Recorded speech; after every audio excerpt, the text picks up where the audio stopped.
부활절에 기억해야 할 것이라는 제목입니다. 부활절에 기억해야 할 것.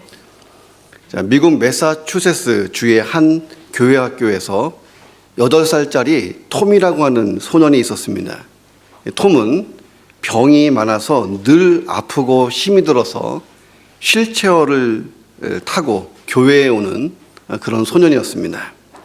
부활주일을 앞두고 톰의 교회 학교 선생님이 아이들에게 속이 비어있는 플라스틱 계란을 나눠주게 됐습니다. 그리고 일주일 동안 그 속에 무엇이든지 생명이 있는 것을 넣어서 부활주일에 오라고 숙제를 내줬어요. 부활절날 아침에 아이들이 차례로 플라스틱 계란을 가지고 왔고 열어보기 시작했습니다. 거기에는 씨앗이 있었어요. 부활을 상징하고 있었습니다. 곤충이 있었고 꽃도 있었고 식물의 뿌리가 있었습니다. 아이들은 저마다 생명이 있는 여러 가지를 준비해 온 것입니다. 톰의 차례가 됐어요. 그런데 톰의 계란이 비어 있었습니다. 그것을 본 몇몇 아이들이 깔깔거리면서 톰을 비웃기 시작했어요. 이 교사가 아픈 톰을 생각하니까 마음이 아파서 얼른 이렇게 마무리를 했습니다. 준비하지 못해서도 괜찮아. 톰이 많이 아팠나 보구나 하고 위로를 했어요. 그런데 톰이 선생님에게 이렇게 대답을 합니다. 선생님, 그게 아니고요. 저는 준비해 온 거예요. 이것은 예수님의 무덤이거든요. 예수님은 다시 살아났기 때문에 그 무덤이 비어 있잖아요. 그래서 살아있는 것을 나타내잖아요. 하고 빈통을 그대로 들고 온 것입니다. 그리고 10개월 뒤에 톰이 세상을 떠나게 됐어요. 그의 장례식 날 톰의 관에는 꽃 대신에 빈 플라스틱 계란통이 놓였다 하는 이야기가 있습니다.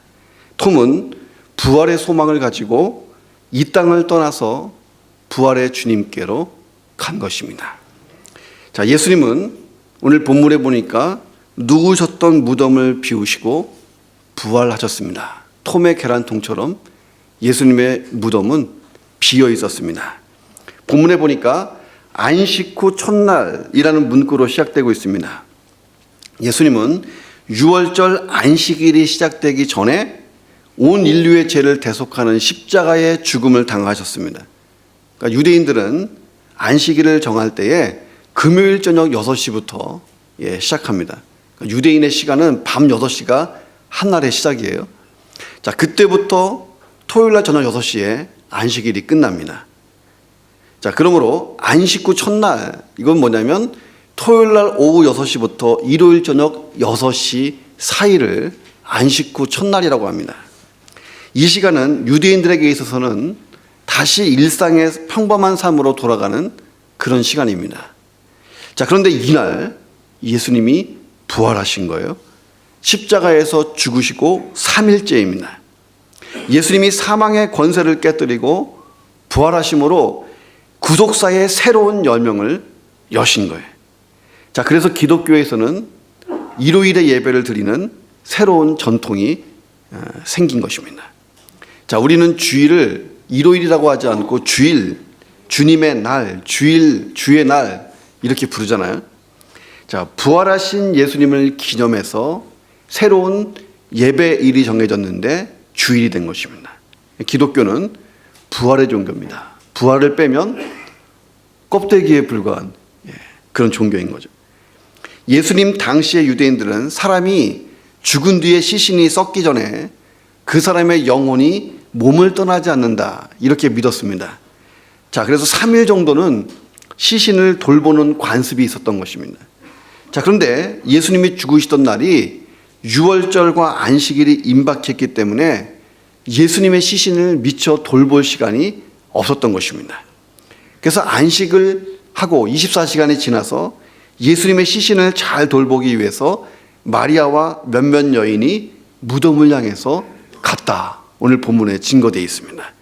그리고 그날 새벽에 이 여인들에게 부활의 소식이 전파된 것입니다. 해마다 부활절 되면 많은 일들이 기억납니다. 저는 전도사 시절에 부활절 예배를 준비하던 부활주일 전날 토요일을 잊을 수가 없어요. 그날 여전도회와 청년부와 함께 부활절 달걀을 삶았어요. 그리고 이쁘게 포장을 했습니다. 그런데 달걀을 삶다 보면 깨진 달걀이 나와요. 그 달걀을 모아놓고 청년들과 시간을 정해놓고 누가 가장 많이 먹나를 시합을 한 것입니다. 얼마나 달걀을 많이 먹었는지 질려가지고 막상 부활줄이 됐는데 차마 달걀을 쳐다볼 수가 없는 거예요. 그리고 변비에 걸려서 한 3일 정도를 고생을 했습니다. 자, 그날 이후에 부활절만 되면 트라우마처럼 달걀에 쌓인 고통스러운 기억이 저에게는 나는 거예요. 자, 부활절에 뭐 하는 날입니까? 라고 물으면 달걀을 먹는 날입니까? 물어보면 예 라고 대답하잖아요. 맞습니다. 부활절 날은 달걀을 먹는 날이에요. 자, 그래서 오늘 예수님의 부활을 기념하는 달걀을 교회가 정성껏 삶았고 포장했고 나가실 때 2알씩 포장된 박스에 있는 것을 선물로 드립니다. 자, 그런데 이 부활절이 단순히 달걀 먹는 날이냐? 그건 아니잖아요. 자, 그러면 부활절은 뭐 하는 날이냐? 우리가 부활절에 도대체 무엇을 깨닫고 기억해야 되는가를 생각해 봅니다. 자, 우리가 부활절에 기억해야 될 것이 무엇인가? 첫 번째는요, 인생 문제의 해결자는 하나님이시다. 이것을 기억하라는 거예요. 안식구 첫날에 이 여자들이 그 준비한 향품을 가지고 무덤에 가서라고 기록되어 있습니다. 여인들은 예수님이 부활했을 거라고 하는 것에 대한 일말의 기대감도 없이 무덤에 간 것입니다. 그냥 생전에 사랑했고 너무 가까이 지냈던 그 예수님의 시신에 내가 향품을 발라드려야지, 이런 마음으로 간 거예요. 자, 부활하신 예수님에게 전혀 어울리지 않는 일을 준비해서 간 것입니다. 이 여인들의 지배적인 생각이 뭐였냐면 죽은 자는 부활할 수 없다, 이 생각 가지고 예수님의 무덤을 찾은 것입니다. 예수님이 그렇게 지속적으로 십자가의 죽음과 부활을 말씀하셨는데도 죽은 자는 다시 살 수 없다, 이 믿음만 가지고 갔단 말이에요. 무덤을 향해 가던 여인들이 그래서 누가 우리를 위해서 저 큰 돌을 옮겨줄까? 유대인의 무덤은 땅을 파서 사람을 묻는 것이 아니고 동굴을 쪼개고 파서 시신을 안치하고 돌멩이로 막는데 큰 돌로 막습니다. 자, 예수님의 시체를 누구도 옮겨가지 못하도록 당시에 가장 큰 돌을 갖다 막았고 로마 병사들이 지키고 있었습니다. 자, 그런데 무덤에 도착한 여인들이 엄청난 충격을 받는 사건이 납니다. 그 무덤이 열려 있는 거예요. 자, 무덤 안으로 들어가 보니 예수님의 시체가 없어졌습니다. 그들이 본 것은 빈 무덤을 본 거예요. 자, 이 빈 무덤이 예수님의 부활을 증거하고 있다 하는 것입니다. 자, 무덤이 상징하는 것이 무엇인가? 무덤이 상징하는 것은요, 죽음입니다. 죽음이 있으니까 무덤이 있는 거예요. 죽음이 없으면 무덤이 필요 없는 거잖아요. 인생의 가장 큰 문제가 뭐냐? 우리 집이 왜 이렇게 안 팔리는가? 이게 문제가 아니고, 우리 아들 왜 대학을 가야 되나 못 가야 되나, 이게 문제가 아니고, 가장 큰 문제는요, 죽음이에요. 죽음보다 큰 문제는 없는 것입니다. 죽음은 모든 것의 끝을 의미하고 절망과 허망뿐입니다. 그래서 이런 속담이 있어요. 죽은 영웅이 살아있는 개만도 못하다. 죽으면 가능성과 희망이 없기 때문에 끝이 아니냐는 인생 무상을 노래한 것입니다. 누구도 이 죽음을 피하지 못해요. 궁금한 게 있습니다. 사람은 왜 죽냐는 거예요. 그러면 왜 죽음이 찾아왔을까? 성경은 단호하게 얘기합니다. 죄 때문이다 라고 말합니다. 자, 인류의 조상인 아담과 하와가 인류를 대표해서 범죄를 했는데 그 죄가 세상에 들어와서 사람이 죄를 짓게 되고 사망을 낳게 되었다. 역사 이래로 누구나 사망의 지배를 받게 됐다. 성경이 증거하고 있습니다. 성경은 모든 인간이 죄를 범했다라고 단호하게 밝혀주고 있습니다. 그러니까 죄가 없다고 하는 사람은 죄인이에요. 거짓말하고 있으니까. 죄가 없는 사람이 없잖아요. 자, 죄의 결과는 성경이 말합니다. 육체가 죽는다라고 증거하고 있습니다. 자, 그런데 성경은 육체의 죽음으로 끝나지 않는다고 얘기해요. 육체의 죽음은 1차적인 죽음일 뿐이고 또 하나의 죽음이 있다는 거예요. 죄성을 가진 인간이 하나님께로 갈 수 없기 때문에 하나님과 영원히 분리되는 곳으로 간다는 거예요. 예, 하나님이 안 계신 곳, 거기가 어디냐면 지옥입니다. 지옥의 형벌을 피할 수가 없다. 성경이 증거하고 있습니다. 자, 그런데 단 한 분, 하나님의 아들이신 예수 그리스도가 십자가에서 죽으시고 3일 만에 부활하심으로 죽음의 지배를 받지 않습니다. 더 나아가 죽음의 권세를 깨뜨려 버린 것입니다. 따라서 죽음의 권세를 이기신 예수님, 그 예수님을 붙들고 있는 성도들은 예수님의 권세로 함께 죽음과 사망의 권세를 이기는 줄로 믿습니다. 자, 원래 이 지옥은요, 마귀가 들어가기로 된 곳이에요. 마귀와 그 쫄개들이 함께 들어가 멸망하는 곳. 마귀와 졸개들이 하는 일은 뭐냐면 사람을 죽음에 이르게 하는 거예요. 죽음을 지배합니다. 마귀는 예수님을 죽음으로 몰아세웠어요. 그렇지만 예수님이 죽음의 권세를 이깁니다. 그러면서 창세기 3장에 기록된 것처럼 마귀의 권세를 숭두리째 부셔버린 거예요. 자, 그래서 예수를 그리스도로 믿는 모든 사람은 육체의 죽음을 경험할지 모르지만 하나님과 분리되는 영원한 죽음, 지옥의 형벌에서 자유한 줄로 믿습니다. 이 부활절은 하나님이 인간의 근본적인 문제, 죽음의 문제를 해결해 주신 날이다. 이것을 믿는 날인 줄로 믿습니다. 계란만 먹지 말고 계란을 먹으면서 하나님이 나의 죽음의 문제를 해결하셨다. 나는 예수님과 함께 영원히 부활의 몸으로 천국에서 산다. 이렇게 고백하는 날이다 하는 것입니다.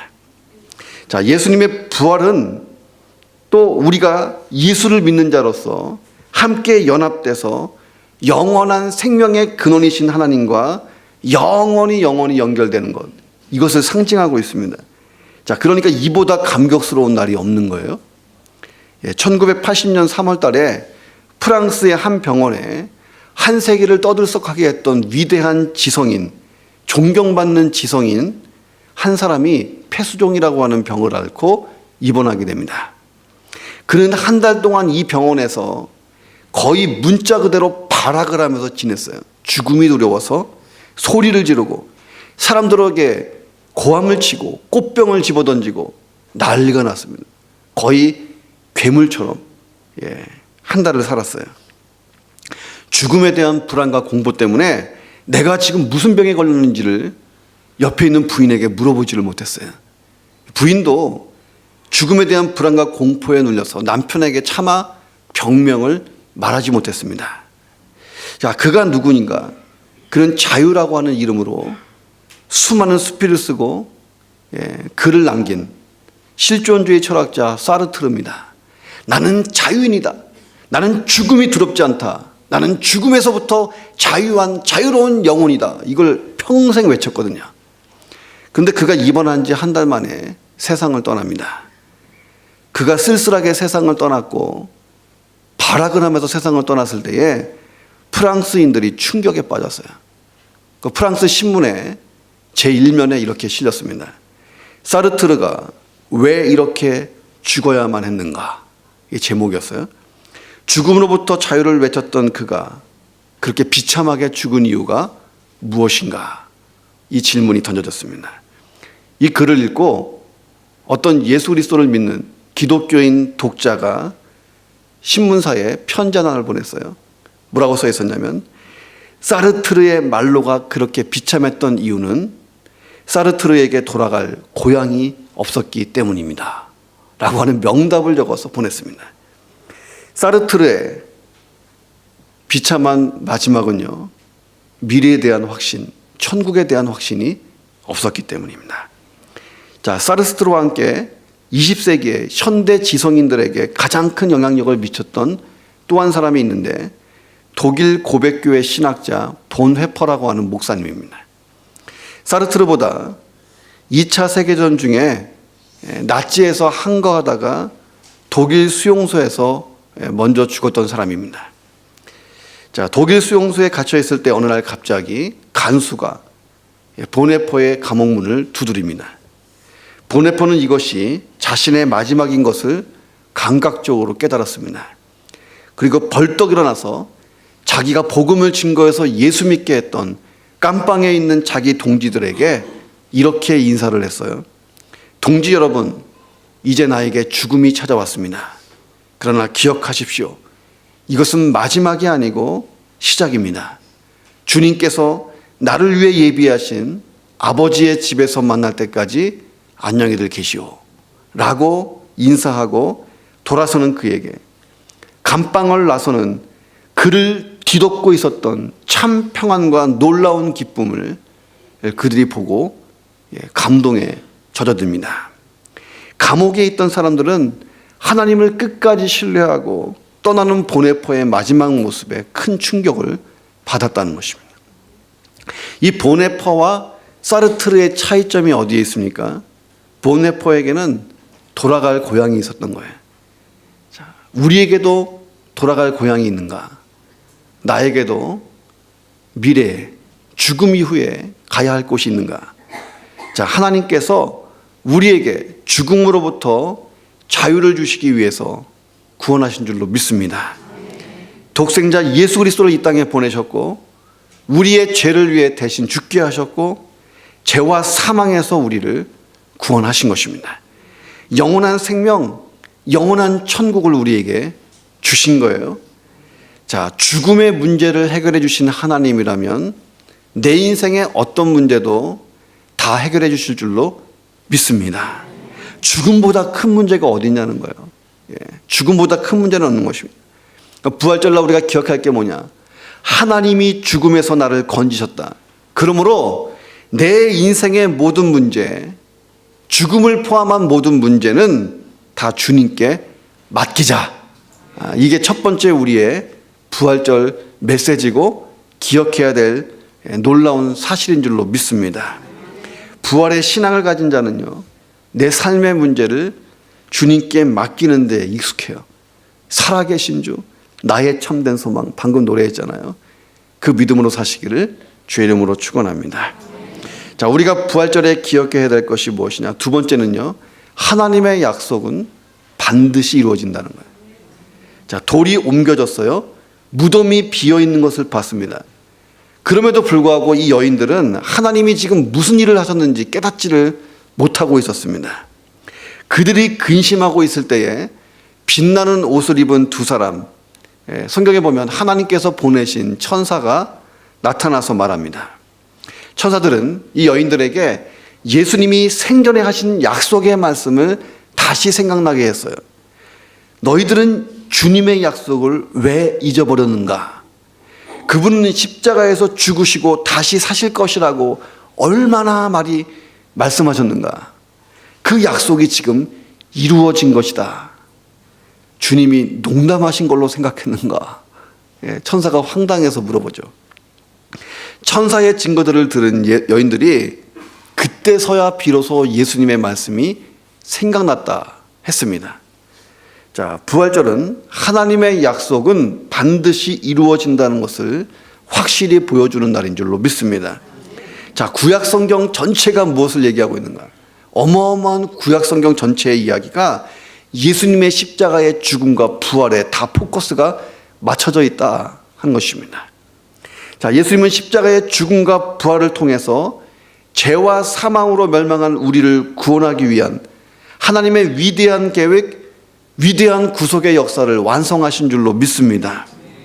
자, 구약의 하나님의 백성들은 그 구원을 이루실 메시아 그리스도를 계속 기다려왔어요. 그리고 하나님은 메시아와 그리스도를 보낼 걸로 약속하셨고 그 아들 예수님이 진짜 오신 것입니다.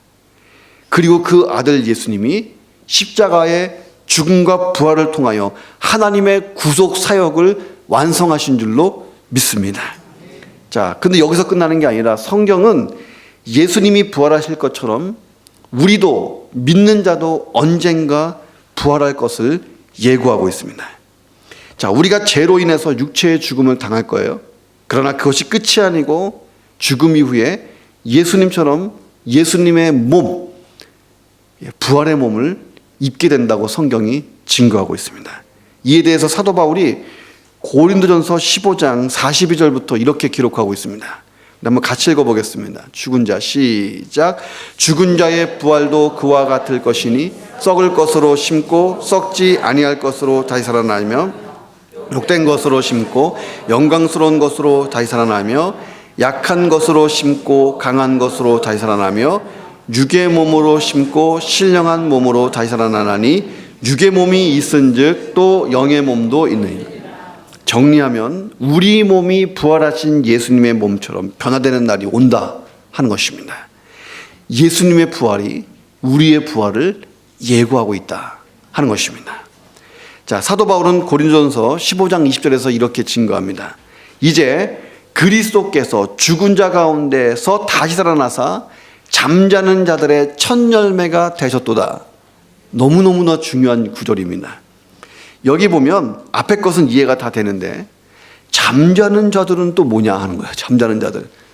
자, 잠자는 자들을 성경은 어떻게 표현하냐면 예수님을 나의 구주와 주님으로 믿고 예수 믿고 죽은 사람들을 잠자는 자들이라고 표현합니다.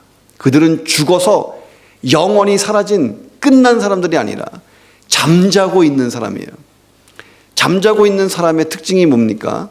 언젠가 깨어난다 하는 것입니다. 자, 성경은 예수 믿는 자들의 죽음을 잠자는 것으로 표현해요. 죽음이 끝이 아니기 때문입니다. 잠자는 자들은 깰 때가 있다. 성경은 예수 믿는 자들은 잠에서 깨어난다. 그것을 부활이라고 증거하고 있습니다.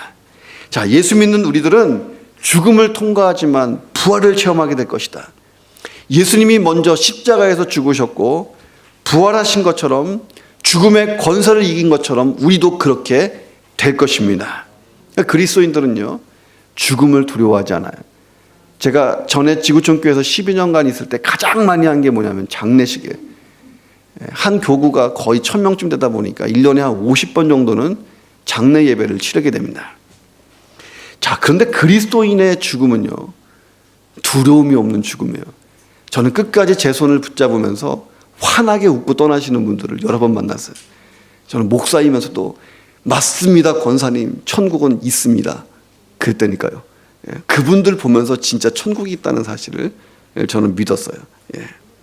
죽음이 끝이 아니고 부활로 이어지는 새로운 시작이라는 거예요. 영원한 나라, 영원한 천국에서 주님과 함께 영원히 더불어 사는 것인데 이것이 하나님이 우리에게 주신 약속인 줄로 믿습니다. 무엇을 믿어야 되는가? 하나님의 약속은 반드시 이루어진다. 하나님, 나 1억만 주세요. 이 기도보다도 이건 시시한 거고 천국이 다 내 건데 영원한 천국에 들여보내시는 그 약속을 소망으로 삼기를 주님의 이름으로 축원합니다. 자, 미국에 로버트 노울이라고 하는 침례교 목사님이 계셨어요. 이분은 남북전쟁이 터진 자 전사한 사람들의 장례식을 위해서 전쟁터에 급파됐습니다. 그 시체 더미 속에 가서 장례 예배를 드려야 되는데 가만히 보니까 시체 더미 속에서 죽지 않고 살아있는 군인들이 있는 거예요. 너무 깜짝 놀란 이 목사님이 장례식보다 일단 신음하고 있는 군인들부터 먼저 구해야겠다는 생각이 들어서 시체 더미 속에서 혼신의 힘을 당해서 생명이 조금이라도 붙어있는 병사들을 찾아내기 시작했습니다. 그러던 중에 한낮에 기진맥진해서 시체 더미 속에서 쓰러지게 돼요. 탈진해서 거의 죽을 지경이 돼서 비몽사몽이 됐습니다. 그때 갑자기 주님의 음성이 귀에 들리는 거예요. 노을이 목사, 내가 살아있잖아. 나는 어두움을 이기고 살아났다. 지금 내가 부활의 능력으로 너와 함께 있다. 너는 영원히 죽지 않는다. 주님의 음성이 들렸습니다. 그 순간 정신이 번쩍 들어서 다시 병사들을 찾기 시작했어요. 그 놀라운 경험을 하고 노을이 목사님이 다시 책상에 앉았을 때에 놀라운 찬송가 한 개를 작곡하게 됩니다. 이 작곡된 찬송가가요, 우리 찬송가에 실렸어요. 우리 한번 같이 불러보겠습니다. 무덤에 머물러 예수 내 구주 새벽 기다렸네 예수 내 주 원수를 다 이기고 무덤에서 살아나셨네 어두움을 이기시고 나와서 성도 함께 길이 다스리시네 사셨네 예수 다시 사셨네. 이 교회를 한 번도 안 다닌 사람들도요, 이 정도 찬송가는 한 번쯤은 들어본 경험이 있을 겁니다. 원래 이 찬송가는 어린이들을 위한 주일학교 찬송가 속에 편집되어 있었어요. 자, 그런데 나중에 어른들까지 부르게 된 애창하는 찬송가가 된 것입니다. 당시 미국은 남북전쟁 중에 있었고 정신적으로 경제적으로 어려움에 처해 있었습니다. 수많은 전쟁 고아가 생겼어요. 노우리 목사님이 너무 가슴이 아파서 슬픔에 빠진 사람들을 끌어안고 고아들을 끌어안고 목 놓아 울면서 이 찬송가를 불렀어요. 이 찬송을 통해서 하늘의 소망과 위로를 주었던 것입니다. 죽음과 같은 전쟁의 상황에서 어둠을 이기고 무덤에서 부활하신 예수님처럼 우리가 다시 일어날 수 있다라고 하는 희망의 메시지를 전달한 것입니다. 예수님의 부활은 우리의 부활을 예고하고 있는 것입니다. 우리를 구원하신 하나님의 약속, 부활이에요. 자, 예수님의 빈 무덤이 우리에게 그렇게 증거하고 있습니다. 하나님의 약속은 반드시 이루어진다. 그 부활의 주님의 능력으로 내 삶의 어두움과 내 삶의 시련도 극복될 줄로 믿습니다. 내가 다시 부활의 소망을 가지고 인생을 좌절하지 않고 살겠다고 벌떡 일어나는 날, 이게 부활의 날인 줄로 믿습니다. 자, 우리가 부활절에 기억해야 될 것이 무엇인가? 마지막 세 번째는요, 우리에게 부활에 대한 증거의 사명이 있다는 거예요. 야, 이 놀라운 소식을 나만 알고 있는 것이 아니라 전해야 되지.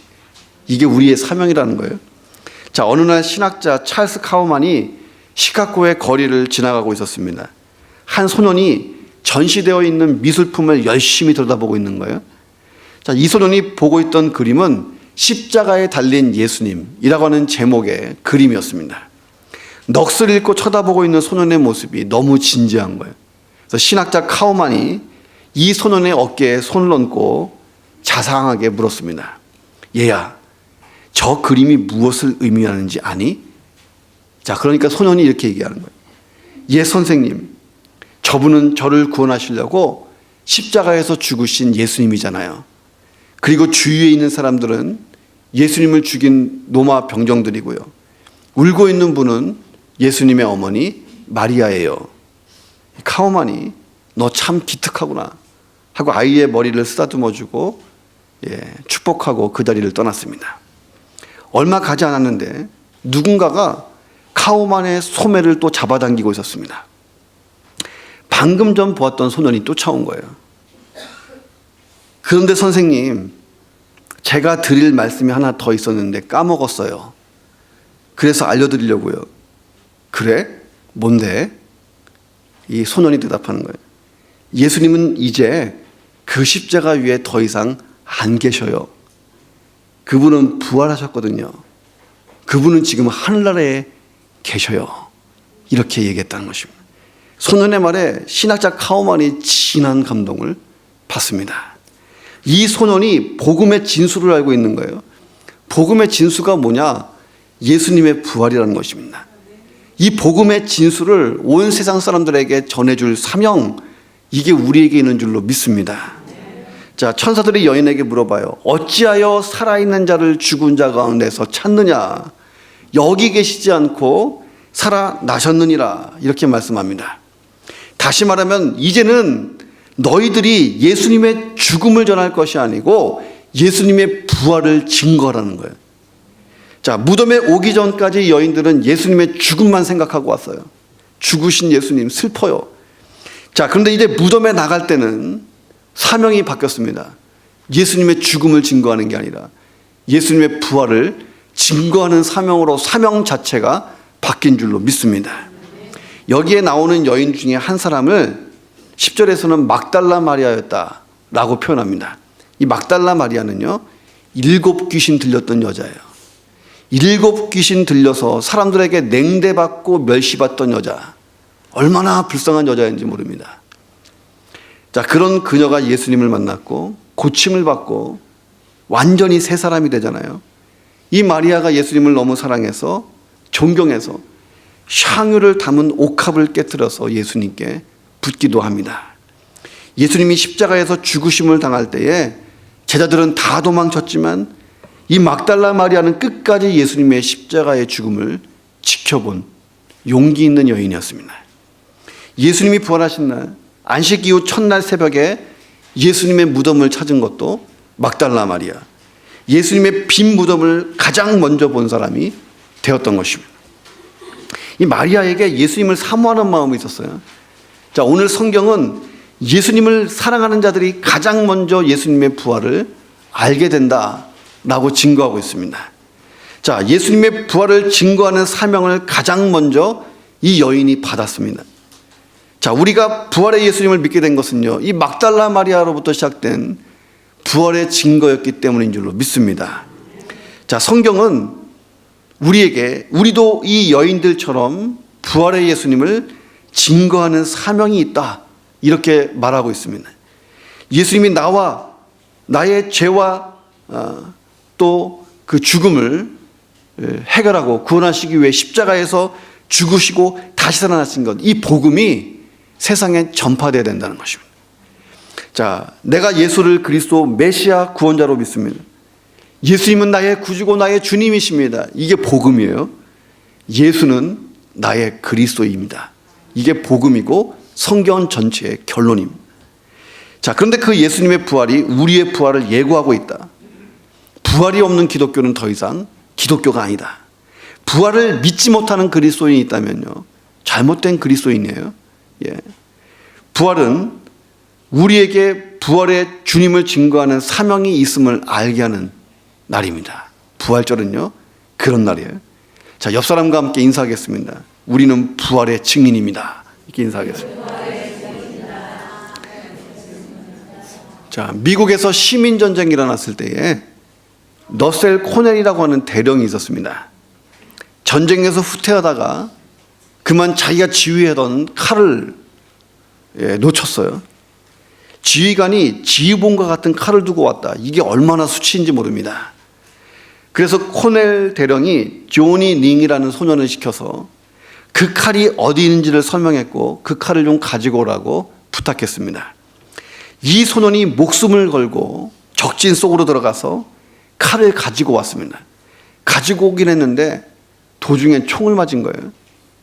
피를 흘리며 막사에 돌아와서 칼을 대령에게 바쳤습니다. 대령이 이 소년을 보고 눈물을 흘립니다. 너무 큰 충격에 빠졌습니다. 이때 소년이 이렇게 얘기해요. 대령님, 저는 죽음이 두렵지 않습니다. 왜냐하면 부활하신 예수님이 나와 함께 계십니다. 예수님은 나의 친구이신데 나를 부활시켜 주시기로 약속하셨습니다. 나는 죽음이 두렵지 않습니다. 자기 때문에 죽어가면서도 죽음을 두려워하지 않았던 이 소년의 모습에서, 원망하지 않는 소년의 모습에서 코넬 대령이요, 충격을 받습니다. 이 소년의 부활 신앙 앞에서 무신론자였고 회의주의자였던 코넬의 마음이 무너져 버립니다. 그는 어린 소년의 시신을 끌어안고 무릎을 꿇고 기도하기 시작합니다.